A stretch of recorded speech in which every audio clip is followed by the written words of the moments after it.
Actualment estem produint cada any entre 10.000 i 12.000 ampolles entre les tres marques. El Josep Maria, del celler Mas del Botó d'Alforja, mostra la vinya que conrea i explica el procés d'elaboració del vi a 3 famílies que han decidit gaudir d'una jornada per conèixer les explotacions agràries del territori.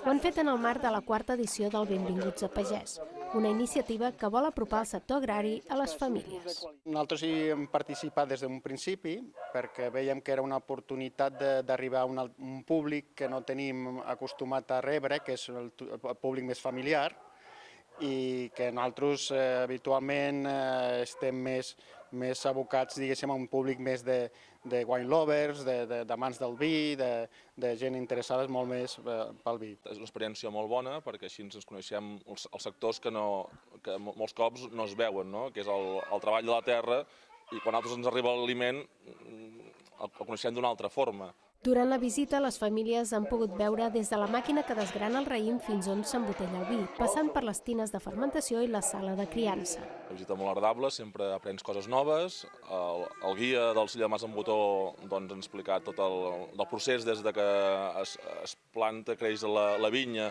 es recull i es produeix tot el vi. El que m'ha agradat més és anar a la bodega on hi ha les tines de fusta i m'ha agradat molt la visita. Valoració satisfactòria per totes bandes. Malgrat tot, des del Mas del Botó creuen que perquè el Benvinguts a Pagès sigui un èxit a casa nostra, cal una major implicació dels agents del territori i més promoció.